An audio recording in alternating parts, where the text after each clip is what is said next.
Hey all, welcome back to Skate 3. I'm Insetic. With me on the set is Blank Tester, Hey kids, how's it going? Turo, Hey. and Zindictive. Sup, lads? So, again, we've reached 1 million board sales. We did the capstone challenges for the various challenge types. But now, we're going to go through the Own the Lots. Yeah, so I kind of, neglected to do those past the original one at the Chan Center. But when you do that, you get the... Own the Lots going at the 3 districts. You beat one, you unlock another at that district. There's 3 each. So across the next 3 videos, we'll be covering those. This one will be the University District Own the Lots. And these are nice to kind of, as a sign-off, a send-off of the main Skate 3 area, since after this it'd pretty much just be DLC left. Again, Own the Lots are kind of these longer groups of challenges where all the challenges within are, the kind you've come to expect from these games. Maybe get a high score in this certain place, or interact with these specific objects, grind all 7 or 8 or so things. Some nice gaps. Yeah. Just a good coverage. Yeah. Although they're pretty long, and in the main game, they're just really not worth it to complete towards, just the main completion of the game. If you're 100% of the game, obviously you're gonna need to do them, but they're not worth the board sales. Yeah, that was a more minor thing, that trying to figure out, a good amount to show across a bunch of 40 to 50 minute videos. Each certain Own the Lot was a little long for the amount of board sales it gives, but now we don't care about that, so it's time to be honest, get rolling. I honestly like the Own the Lot stuff because it's kind of like a showcase of all 3 of the main areas, in a sense, like all of the best spots that the developers think of, and it's just kind of cool to really experience it through. It's a showcase of the main areas. Yeah, that's another part. You'll see kind of what creative lines or ideas some of the developers have, and in some of the places, especially like the industrial district, they'll teleport you up to some locations you normally can't get to do big gap drop-ins and such, so that's also cool. Yeah, that's pretty good. Anyways, now you're rounding the rosy. Anyways, what is also cool is that as of time of recording, which is the last day of June 2022, we just got a look at where Skate 4 is in development. it's interesting. It looks pretty neat, honestly. It's obviously, as they say, it's pre-alpha footage. The game's probably still at least a year away. Oh, it's at least 3 years away. Yeah, probably. No, that's, I can guarantee it's actually at least 3 years away. Yeah, Well, and sorry to get your hopes also, up. we got closed beta sign-ups on as well, apparently, where people can sign up and maybe be able to play the game themselves and check out how things are going. Yeah, Remember not to share footage of it if you get in. Unless they let you. But No, they don't. I already checked. They don't. Okay. I was in Andy Thipp's server. I was actually hoping to get Andy on this video, but he's busy. And he'll be talking about his thoughts on the trailer next time he streams. Anyway, so That's all good. Check that out. yeah, it's a trailer. I mean, they're calling it a trailer. It's not just leaked footage or whatever. Which, for one, I mean, I'm actually, a lot of times I feel like game companies release footage way too early, and then don't properly get people in the right headspace about it. And I think it was good that they showed this footage, because there's no question that we're seeing stuff that's pre-alpha. You're seeing clearly internal builds. There's no sponsors on anything yet. The art is clearly not final. So people aren't going to be complaining oh, you're using default Unity assets. That's the shit that happened with Sonic Frontiers. People were just in the Steel Donut Discord, somebody was complaining about that. And I'm like, if they're pre-alpha, that's exactly what they should be doing. They should just be making the game work before finalizing the art. Stand-ins. Yeah, they're trying to make the engine, the controls and such work before they really focus on visuals and all. Right. And the fact that they released a trailer or footage for Sonic Frontiers seems crazy to me, while Skate, I think, is doing the right thing, where they're showing us that they're working on the mechanics, and they're adding some stuff that we weren't expecting necessarily.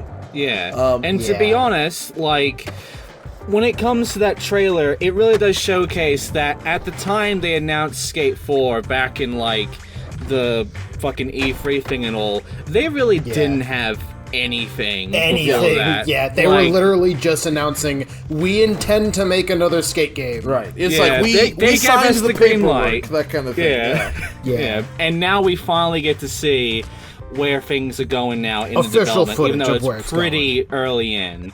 And I think that is pretty cool. There was that leaked footage, which does look pretty similar to what was shown off in the trailer. Which, yeah, I mean, I liked what I saw in that leaked footage, and I liked what I saw in the trailer. There's something about it, like, it. I don't want to directly draw comparisons. It looks, the way the physics look pretty similar to Skater XL. Obviously, not that I'm insinuating anything that they're in any way related, but they also look pretty distinctly Skate. Yeah. Like, it looked like a slightly more realistic Skate. Yeah, so my feelings from the trailer are that, I'm going goblin mode. Gotta bring that back. Yeah, I had to do it. So my thoughts from the trailer are that, well, the physics definitely look like the Skate series physics, which, I mean, is good. Those physics were good enough to carry, a 3-game series. So definitely good that they either got that back or got very close to it again. And to kind of wonder, like, okay, what does that fully cover? I mean, Matt Rocks isn't here, but in previous episodes about he'd talk about, like, making sure things like vert and the other kind of things that are in the skating scene but maybe not covered by, like, Skater XL or Session as well, were returned, because those are key parts of bringing it all together. And I saw a couple short clips of someone going up a quarter pipe and being in the air in the trailer, and it looked just like the vert did in the normal skate games. And so God, that imagine looks good that, to a me. skateboarding game where you can go up a quarter pipe. Yeah, Ain't that right, without Session in Skater XL? janky. So that looks good to me. I was, and also, well, to stay on, the complete positives, I did really like the board flipping animations. Yeah. Another kind of thing that sort of bugs me about Session or Skater XL is that even with a more complicated flip trick, you do it really fast, and then you're, like, just done with your trick, before you're even up Close at the to top of your jump, and you just kind of chill out as you go down. But Skate, the Skate trailer looks like, again, just like, the 3 Skate games, these flip tricks have some real weight, some time to them without being too much time. There was especially, like, a hard flip or a varial flip or something where the skater caught it with their feet kind of diagonal and then, like, rotated it a little bit before they landed. And, You they see caught their it feet sorta- kind of... Yeah. Yeah, That was there's like a layer the of big care. shot at the end of the trailer. The thing I'm curious about is how much of that is physics driven, how much of that is system driven, and how much of that is animation, right? Because, like, Because if it's dynamically done by, like, a system, that'll be really cool, but I imagine that would also be very difficult to make. So, like, it's a question of how much effort are they going to be willing to put in. Not saying that there are easy ways to do game development. All game development is hard as fuck. But, like, like, there are going to be certain amounts of, like, cost reward, they have to justify putting in work to make something, to make something work. And that's actually why I'm glad that we're looking at least 3 years away for Skate, because I would rather them get a complete game done not on crunch than get a situation like Red Dead Redemption 2, where every game made by that studio is crunch, but you have crazy amounts of detail in it, like the horse's balls get bigger when it's hot and smaller when it's cold. Like, do we need that level of detail in that game? No. Did they put it in anyway because of crunch? Yeah. So, like, I would rather them just take their time and actually make the game they want to make, Right. And so those were the kind of subtle things I was looking for, or nice things that I picked up. Then obviously you see they already expect this to be a really multiplayer experience. I mean, Yeah. it really felt kind of like the marketing for Skate 3 did, you know, with everyone can skate, everyone can play together or such. I will say, though, with the added, like, parkour elements, you know, the first footage we ever saw where, you know, someone, like, climbed up something pretty fast and such, I thought, okay, yeah, that makes sense. Getting around the game world a lot easier, you know, that's a natural progression.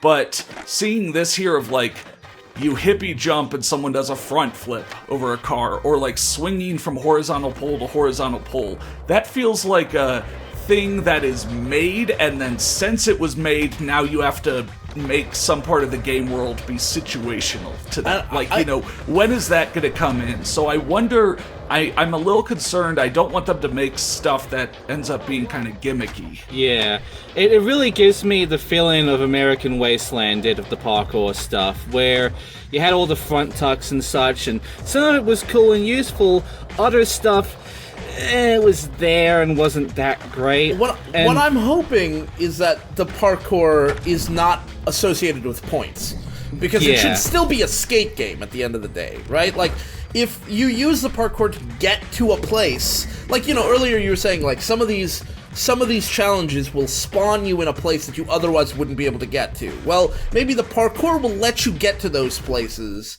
You know, if it had been integrated into this game, you would have been able to reach those places, but you couldn't because it's not there. You know, so, like, something like that, and then, like, if you're not getting points for the parkour, then I don't have a problem with that. It's just a movement mechanic to get you to a place for you to skate. Yeah, the problem is just, like, the front roll thing and all, and the pole vaulting, it can be a little weird and just what they showed and such, because it seems like there's a bit more to it than just getting up to hard-to-reach places. I do think it's important, though, that, like, I don't know about if it's a these days sort of thing, or if it's always been a problem, but we never, you know, I never noticed it before. But, like, gamers these days can be so fucking entitled about, like, what a game should have. And so, like, if you're in the audience listening to us talking about this and you're thinking, oh, I don't want parkour in my skate game, please don't harass people. Please don't be a douchebag about it. Like, if you want to say negative things about it, you can be like, I don't like this. That's fine. There's a big difference between that and this looks like shit. This is bad. Those are different sorts of comments, and if you don't recognize the difference between those two things, you need to do some soul searching, because these are people working really hard to make a thing that they don't owe you. The worst thing is that it's amazing you bring that fucking up, because very recently, the dude that's currently working on the new Monkey Island game, that's exactly what made me think of it. He's gone silent now because of all the hate comments he got on his blog and shit. Like, his desire to share has been drained from him. It's like something like that. Because of shitty people being like, this art style fucking sucks. And it's like, I'm not a huge fan of the Monkey Island series. I'm not a huge fan of the art style even. But, like, it's the game he wants to make, and he doesn't owe me fuck all. You know, like, play the game, don't play the game, even dislike the art style, that's fine. But, like, you haven't got a leg to stand on. The dude legitimately has made great games. Like, Monkey Island is one of them, Fimblewood Park is another. Like, he knows how to make great games with this sort of art style and everything. And not only that, Monkey Island has always had an inconsistent art style. It has always been very different game after game. So the fact that people are being such assholes to this guy over an art style is just sickening. And I hope they don't act that way to Skate 4. I really hope that doesn't happen to Skate 4. And I mean, I actually saw it wasn't in Andy's server, it was in another server. I saw someone post this trailer and then say, like, looks like the graphics are gonna be shit. And I was like, dude, you are already on the wrong foot. Like, the game's graphics haven't even remotely been finalized. Like, I'm willing to bet that not one thing we saw in the trailer, like, of the art assets is gonna make it to the final game. They're almost certainly using all placeholders right now. 100%. Because, like, why would they finalize the art before they've got everything else fixed? Before they've got everything else made? We literally have 3 more years of development. It's too early to be being douchebags. So, like, basically, just chill out about Skate, about other games. Like, they don't owe you shit. Just relax and, like... Be more mellow as a person. Yeah, just relax. Be easy. But I do want to say, in the Skate trailer, they had a part where they say, like, we're listening to community feedback or whatever, and then they, like, showed some tweets on screen, and there were things that, like, flashed by really, really quickly that people, like, if they're putting it on screen, at least they have it in mind, right? Like, I would assume that they were going to try to put it in the game. They're not going to put a tweet on screen that they're not listening to. But there's one of the things they said in there was one of the tweets. I have it up on my other monitor. I personally enjoy being realistic and unrealistic. So people who wanted Skate to be more realistic, people wanted it to be more unrealistic. They're going to try to strike a balance again because, of course, they will. But it's nice to hear it directly confirmed. Hippie flips are a thing that they're trying to add. It looks like they already did. And actual fish islands, and then some people were asking for parkour, and so, like, you know, if you're feeling like, okay, well, I don't want parkour in my Skate series, well, I mean, there are a lot of people who do want some kind of parkour or some kind of navigation like that. So it's like they're trying to appease. They're not trying to appease people. They're trying to make a game that people want to play, and you know. Hopefully, they will. It's not like you can't add something else to the skating to make it more stylish and interesting. Yeah. Like, parkour can definitely add to it. You know, when you do a pole vault into a grind or what have you, it's really cool to see and such. So it definitely adds a lot more, like, showiness to skateboarding, and it's Airblade. really cool. Yeah, Yes, I'd say, Airblade.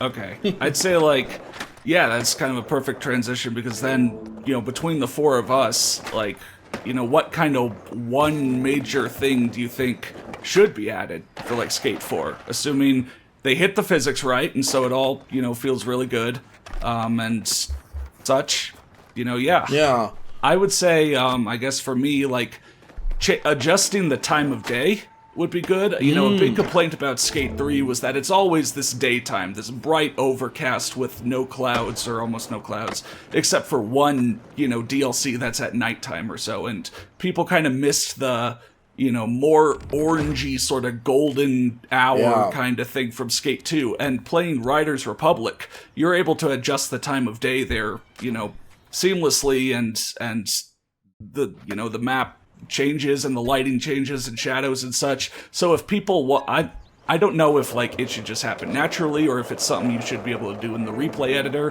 Right. But if people want to have their clips set at, you know, sunrise or so, or have it be set at night and try to replicate those night shoots that some, you know, magazines or such do, I think that'd be really cool. Yeah, that would be cool.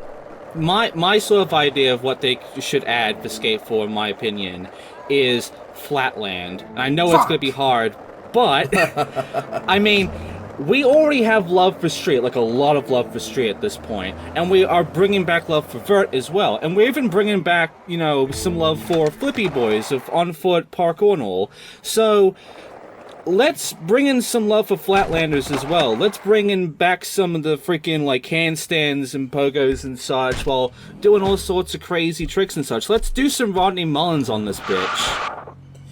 I'm hoping they get that right in session 2, because as it is, it's still a little bit jank, and they're gonna be releasing in like 2 months, but like, I'm glad that Flatland is now being seen as, like, you know, a part of the skateboarding simulation experience. Right. Yeah, like, continuing on just to kind of think out loud about that suggestion, you know, with Skate 3 adding dark catches and dark slides or such, but especially adding so much to that system where, yeah, you can just dark catch the board and just chill out in midair like that. It almost makes me think, like, oh, if Skate 4 came about in another year and a half afterwards, maybe they would have had it so if you hold it, you can transition, kind of how, like, Nail the Manual did in Tony Hawk's Proving Ground, where you can transition into, like, a Casper or anti-Casper landing on the ground, maybe trying to something primo. You know, like expand on that and continue that. So I like that. I remember back in the day on the forums, that was exactly what people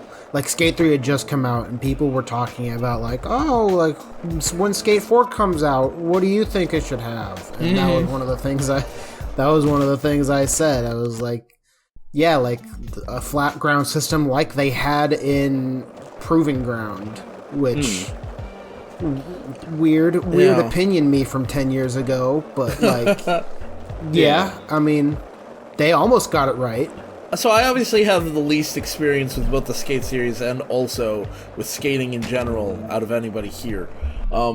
But just from like a gameplay thing, one of the, like just watching this footage right now, I was thinking one of the things that bugs me sometimes in video games is when you have to repeat a challenge, or like when you die during a challenge and you have to respawn, and there's like a loading screen, and like a lot of times there doesn't really need to be one.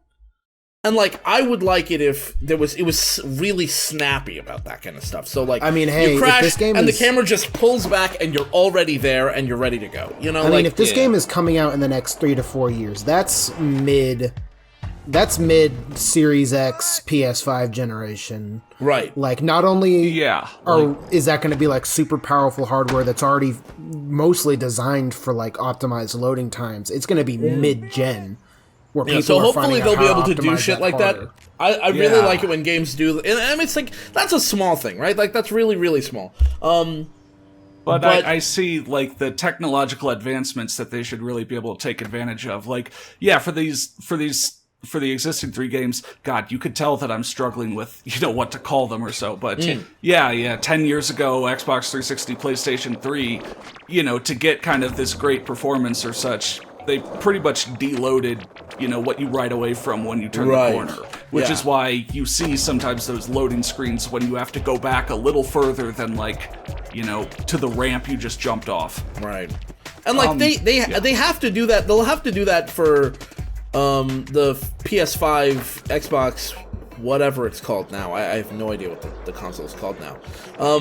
But like they'll, maybe they'll make more judicious or more specific use of that to lower loading times. I'm not really sure. The other things were like I saw stuff in the trailer that I was really excited about, including again another one of those tweets. Custom grip tape sounds dope as fuck. Oh, that reminds me of how back in like the early days of this game, one of the biggest glitches that people would use is they would like take a decal and blow it up so big that it would not only be on the underside of your board, but it would also cover your grip tape, and that's how you would get those like really weird colored grip tapes. Yeah, that feels absolutely like a bug that can become a feature. They didn't think about it, but so many people glitched, to get it in Skate 3 that there's a demand for it. Something you should definitely run with. Pretty much.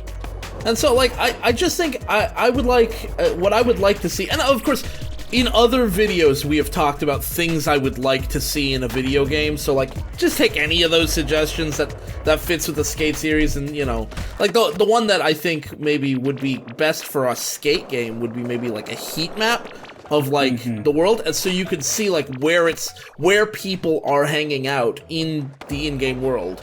And as it's looking to be like, a very multiplayer experience. Right. That could be like that sounds like something that if you pitched it to a higher up at EA, they would be like, that could be something we could do. Because I mean, what data are you harvesting in that situation to make that? Oh, that was dope. That was but like what data are you harvesting? You're harvesting player location data, not character location data. On the map, and then you're just, I don't know, like, I feel like a heat map wouldn't be that crazy. Halo 3 had heat maps for every multiplayer level, that you could access at any time, and like, if you look at it, you can, especially in a sport like skating, where it's a very singular, like, solo sort of activity, you're not competing against other people, you're not fighting other people, you make your own fun. in whatever spot you want to. You could totally use a heat map like that. That reminds me of two things. One, they've recently added that into FIFA, and it's been in Football Manager for years because that's like an actual thing they use in soccer, like heat map data of like where a team is like put structurally positioned and stuff like that, so you can see like where they are. So like weak spots, it's definitely strong like spots, a thing. Like obviously that's in a competitive sport where it's like a competitive advantage. But it's not like impossible to do. Like it's clearly possible. There's like a use in like knowing where people are and shit like that. Yeah, and like it wouldn't have to be something that you have to engage with, but it would be a nice feature. Fuck, I forgot what I was gonna say. Yeah, oh, and I'm sorry. I liked. Here I can go and give you a bit of time. I liked your idea, Bob, that you had back in Skate 1 or so, of, sure, maybe, there's like a create a spot or so that was in Skate 2 that they could maybe bring back of someone, deliberately creating a challenge at an area, but also from like the heat map or from kind of the data of where are the popular spots around the city or so, generating, like taking the tricks or something that someone does and sort of maybe auto turning that into a challenge for you to try and one up. Like if there's a lot of activity in a particular area, then like maybe the game will be like, hey, this player just did 1,200 point trick here. Yeah, this person just killed this spot. Try to take him down. Yeah. Maybe there's like a bounty system. Really conveniently, I remember what I was gonna say, and it's sort of related to that. But in the old Tony Hawk games, like I think like the pre-Underground Tony Hawk games, maybe it was only in like Pro Skater 3 when they were first doing the online for that. There was that one online mode that was almost sort of like Battlefield, like spot capturing, where it'll be like there's these spots around the map where you need to take it down by getting X amount of points in it, and then if someone else has a spot, you take it by getting more points than them. Sort of like graffiti, but like instead of like particular objects, it's like entire zones. Yeah, and like that'd be cool with what those other features that you guys just mentioned. Like that those sounds would like that complement really nicely. Yeah. There's 5 areas around the map that like, hey, you need to come take this spot down and accumulate points for it. Yeah, my main thing that I am looking forward with Skate 4 is that it is not only a fun and enjoyable experience of a game and such, but that it is also an accurate love letter to all of skateboarding. Not just straight, not just vert and all of that, but the whole freaking collection, essentially. Because the whole community, Yeah, because that's the big thing, that it's never just been about street. It's never been about this one, center thing. It's been about the whole of skateboarding and the very, like, community about it and everything. And it's just really cool and good. And it's what's made Skate such a beloved series for so long, in my opinion, that it has so much that is a love letter to skateboarding. And I also do hope it's a love letter to its own series, in a way. Like, not like in that it's like overly referential, eye winking, nodding, stuff like that. But like, I mean, Skate was the series. It dethroned Tony Hawk, made 3 banger games, and then dipped and left people wanting another game like for it years for and 10 years. And it's a little bit cynical that they're doing it after, multiple studios were like, all right, fine, we'll do it ourselves. And that was only when they were like, oh, okay, we'll come back. But like, the main thing is that Skate 4 came back when Tony Hawk came back with 1+2 and succeeded so hard that EA was like, okay, we want in on that. Actually, I was gonna ask, how much do you want to bet that, like, when the news broke that, like, Andy and Tony were talking, and Tony said, well, they were gonna make 3 and 4, remake 3 and 4, but then they folded Vicarious Visions into Activision Blizzard, and then said, well, we don't trust anybody else to do it, so canceled. Like, how much you want to bet, like, the people managing the social media for Skate were like, oh shit, we got a trailer coming out in like a week. This is gonna be bomb. Yeah. I mean, like, I'm curious if they moved that shit up at all. Like, I'm guessing they probably had this planned for a long time. Like, they were planning on releasing on the 30th from, months ago. They probably had this timeline already mapped out. But, like, good lord, the news coming out right on time like that is yeah. But like, Yeah, I mean, that- Skate. That feels like, I gotta say, that, second saddest thing that skateboarding games originally dying out was hearing like, oh yeah, Tony Hawk 1 and 2 was so good, Vicarious Visions killed it. Oh, but they're not gonna get to make 3 and 4 because, like, what was it, fucking Diablo 4 needs more programmers to be made or something. Yeah. God. And like I want to be a fan of the Diablo franchise, and we could talk till the cows come home about Diablo Immortal, but like the fact of the matter is that like you're basically saying like there's this whole community of people for whom we have to give up any support so that we can support an entirely different community of people. Like that seems a little bit weird to me. You know, like I understand if you can share that love, because like Diablo gamers don't hate skate gamers don't hate skaters don't hate Diablo, right? Like there's no animosity there between those two communities. Yeah, it's because of the cash cow. It's because Diablo of the cash is. We already know Diablo is going to be so much more of a cash cow that we're gonna, destroy any hopes of, a sequel or even a DLC for this other game and series to make Diablo come out. The unfortunate truth is that skating games are still more of a niche than, it was very popular among its audience, but, it's not going to be as popular as a Call of Duty here. Have they confirmed that Skate 4 is not going to be free to play? Because that's something I'm afraid of. Like, that it'll be free to play and that it'll be, like, really microtransaction heavy. Honestly, I didn't even know that it was still, like, 3 years out, so I don't know. I heard that in Andy's server, by the way. I'm hoping it's not going to be like an online-only sort of experience. Like, you got to have an internet connection to play this game, even though I just want to play the single player and everything. Yeah, I doubt they'll do that.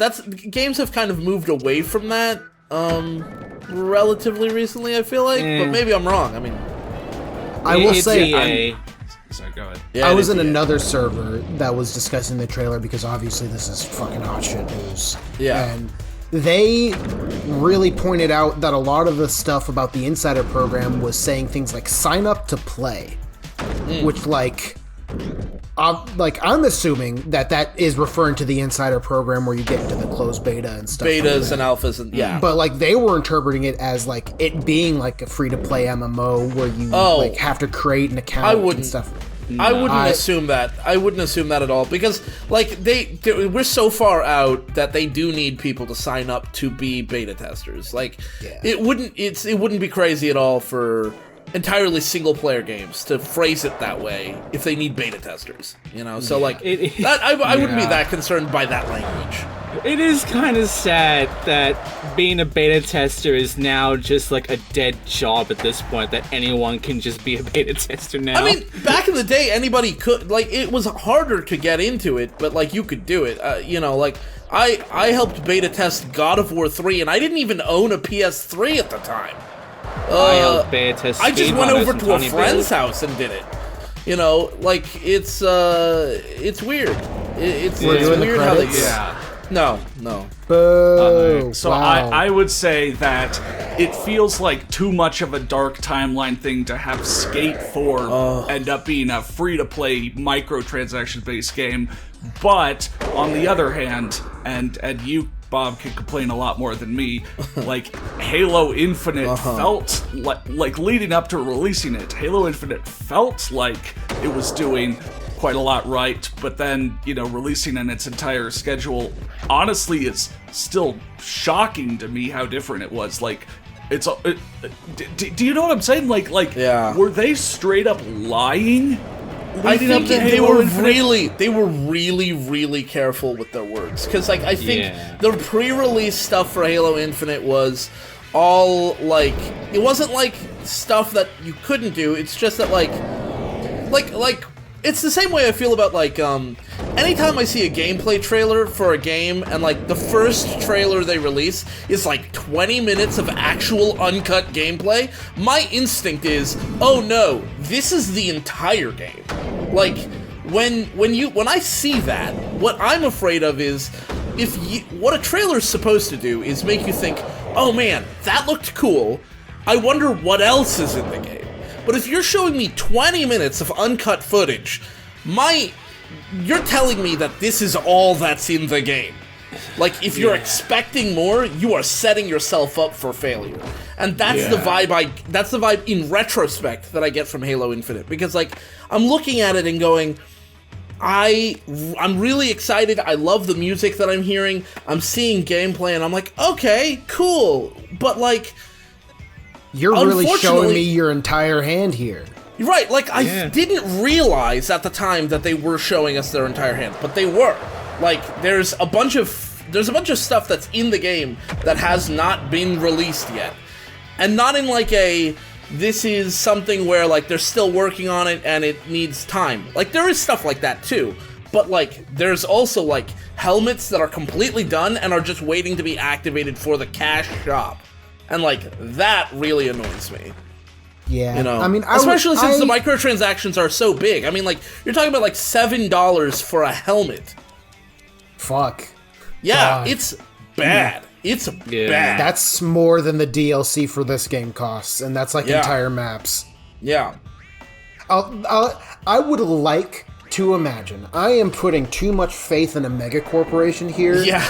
But I would like to imagine EA would understand how even outside of how terrible it would be for us, how monumental of a PR fuck-up it would be if they made Skate 4 a microtransaction hellhole. Yeah. Like, even if it had a little bit of microtransactions, but wasn't a hellhole about it, like, people would accept that. But, like, skating as a community is so anti-authoritarian to begin with, anti-authority of any kind, that, like, you are the big corporations are the big bad guys. They're setting themselves up to fail by even making a game. That's part of the reasons why Sean White's skateboarding was so fucking weird. Then I'll say it this way. Even if, you do some dark timeline shit after the game releases, like, you also just dismantle the dev team day one and, they don't do whatever. At least match what Activision did with Vicarious Visions and release a full game that, if it did do patches, it didn't feel like anything was immediately broken. Like Tony Hawk 1 and 2 released, and it was great on release, and it was full. It was a 92 out of 100 game when it came out. Yeah. So at least let Skate 4 release as a complete and really good game. And then fold the team into, if you're gonna get rid of the team afterwards, fold the team into another studio instead of, like, canning everybody. Yeah, and the main thing to take from all of this is that in a funny way, at least EA isn't Activision in evilness. God, yeah. At the very least, there is a chance that they aren't gonna do the sort of shit Activision did with Vicarious Visions and Tony Hawk. Although, or what for a while, Activision did with everything. For a while, like, especially in, like, the 7th gen, didn't EA actually, no, before the 7th gen, like, going back to, like, mid-6th gen, wasn't EA the studio that had the reputation for, like, buying companies and dissolving them? EA is still considered one of the most hated companies in America. No, not just, like, hated, like, in general, but, like, specifically for buying studios with a lot of potential, making one more entry in the franchise that got them their name, and then fucking them over repeatedly until they dissolve. That's what happened to Black Box, I guess. That's what happened to Black Box, that's what happened to video Visceral. game publishers. We're just asking you to not be as bad as... I will say, actually, I will say, I don't know that there are no good video game publishers. There are a couple ones that I think are better than the others. Apogee is pretty cool. Double Fine. Okay, of the major ones. The major ones, Like, I think Devolver Digital's probably the biggest one that I still think, like, okay, I kind of respect your grind. I mean, you're a little bit cringe in your, your shows, You're but, sort like, of whatever, you're allowed to be a little cringe. You're really milking your "we're the good ones here" status that you have rightfully earned, but man, you're really leaning into it. You're really leaning into it. You know who used to be? You know who used to have that status and, like, totally lost it for me? Tiny Build. No idea who they are. So Tiny Build was great. They would pick small. Weren't they associated with Humble Bundle? Maybe. I feel like they were. Either Yeah. way, Tiny Build would like pick up little games and be like, "Hey, we'll help publish you and whatever." And then like I'm trying to remember what game it was. I think it was Hello Neighbor. Yeah, Hello They Neighbor. just like Wow. they milked the shit out of Hello Neighbor to the point where like their official Twitter account was like begging MatPat for a theory on the game. I'm like, Jesus Christ, how pathetic is that? I did game testing for Tiny Build. Oh really? Oh, wow. Yeah, I Full circle. beta tested Speedrunners. Oh, one of that's their cool. early titles. And Oh, yeah, they yeah, made speedrunners. Oh, okay, I know that. Well, they published it. I don't know if they made it. Yeah, but at the end of the day, even I look at Tiny Build, I'm like, you fucking idiots. You really fucked it up. Like you had like a really good reputation for You like did. producing great indie titles. Yeah, I mean, I know Hello Neighbor has a reputation of being one of the like most latest examples of like a complete fuck up of a game. Yeah, I mean, Like- there are lots of like video essays about like what went wrong with Hello Neighbor. The long and short of it is, if you play the earlier builds, it's a little fun, and then you play the most like the final release, and it's just not fun. It's just not a fun, functional game. Yeah, Somehow Honestly, they made that's it. As the development went on, it got less and less fun and less functional, which is That's crazy.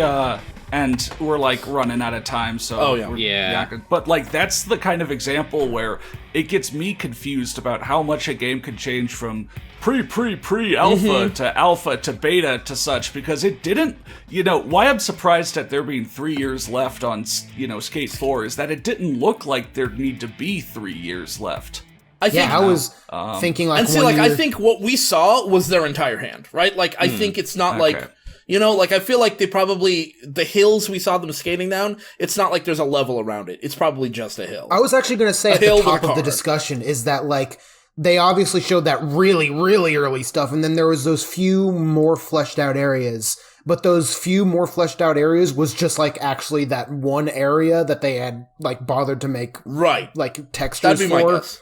Yeah, and like Again, that was the only area so they made textures for. I'm not a game dev, but it is kind of a question like, in a 3-year development cycle, what do you expect to have done 6 months in, 1 year in, 2 years in?